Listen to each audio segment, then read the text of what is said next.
among the kings and the queens, I think is still practice, because they strongly believe in keeping their royalties among themselves.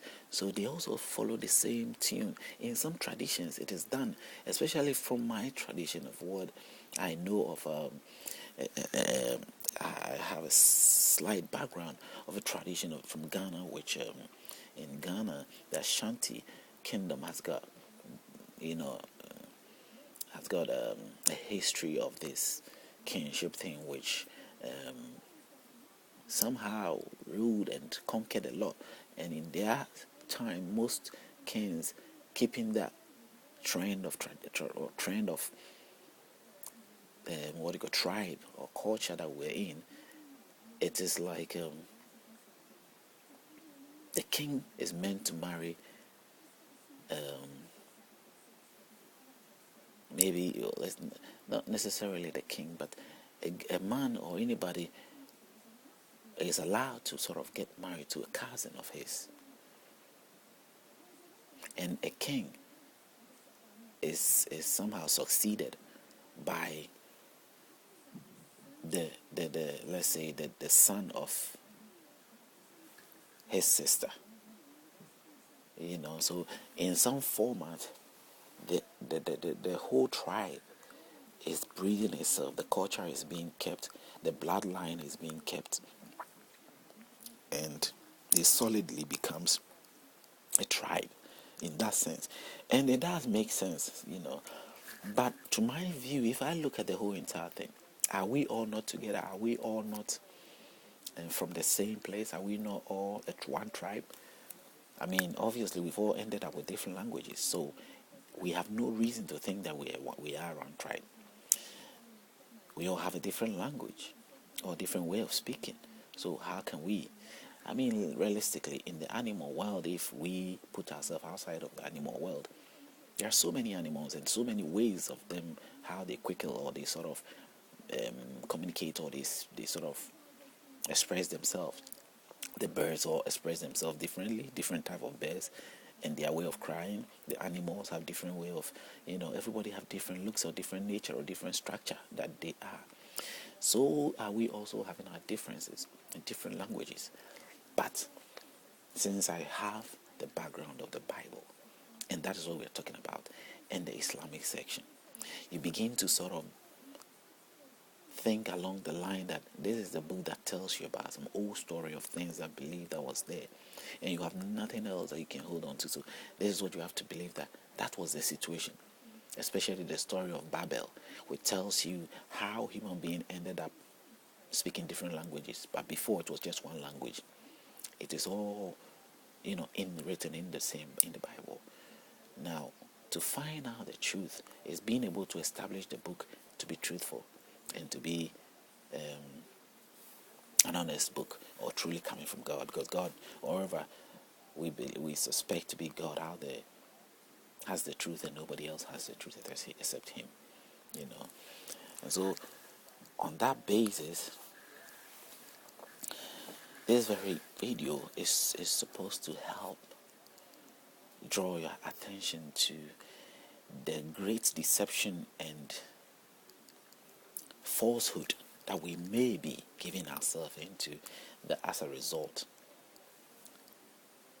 continually has made us confused, has made us grow into hatred, has made us strike each other, has brought us all kinds of, you may go into some tribes and you will see certain things, and that is not practiced in your tribe, that you will find as a taboo, or as a profanity, or as something which is unacceptable in your place, but to them it's okay, it's normal. You may be interested in eating pawpaw, or let's say mango, or let's say orange, but in some parts they may look at orange and say, wow, what is this? Others might not consider it. There are some things that are generally accepted, mostly generally accepted, but there are things that you may like, you may enjoy so much that others may see as a poison, or may see as bad, or as defiled and not good for their consumption. And that's how it is with wrong and right. What may be good for you may be bad for the other. In the same manner, what I may think to be right, it may not be right for the other. Now, how can we come to a more acceptable, level of grounds to live life? And maybe I may not be able to pull out all the details or anything, but gradually, if you start accepting that some things that you recognize to be lies, the things that gives you doubt, the things that makes you does not give you the answers, you see that they see them as they are. Somehow you are moving towards the direction where correction will naturally start coming to your life. Your free life will just start, without you not even knowing. You'll be free within yourself. You will have a balanced approach to life. You will have an open relationship to life. You sort of have a better and more advanced approach to life. I'll call it advanced, I'll say. But if not, then you'll be stuck in that doom area, in that darkness. You'll be stuck in that hole that you can never get out of. And believe me, it's not a happy hole, it's not a good hole. It wouldn't be a good prison cell for you to live in. You will look out there and you'll be envying people. As I said, the only thing, if I have to envy, I will envy the person who has I won't call it envy, but if I may use the word envy, I will envy the person who has succeeded. But in the sense of envy, I would also try to investigate or somehow focus on how it was done. And I will always come up with answers which are not necessarily comparable to what I'm supposed to sort of think that caused that person or that sort of success in that in that regard. Now, let me draw back to the main thing, like looking at the religious side of the culture.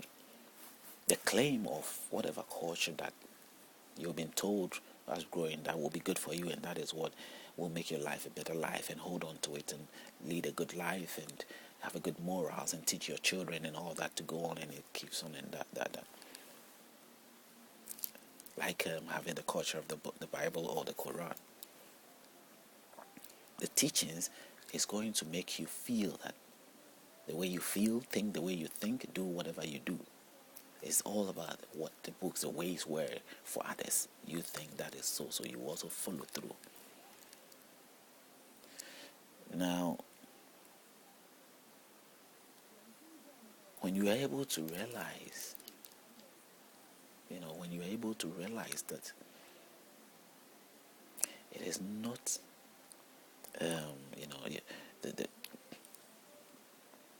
the whole story is not as a step-by-step guide to that gloom that you pictured, that gloom, successful whole life that you've got. You become very much awake. But if you don't, you're still not awake. But how do you do that? Look at the life of that person. I have friends, and I know myself. I think maybe I'm just one of a few, or maybe how someone that that have fall into that category where admitting to certain things has become so easy for me to do. Any success in my life, I cannot relate or point out anything that I can, truly link to what my faith. If I ever had any success, or it can be a light, tiny success, or a light, tiny one-off success. It can be that. The thing is, I can relate it to the book.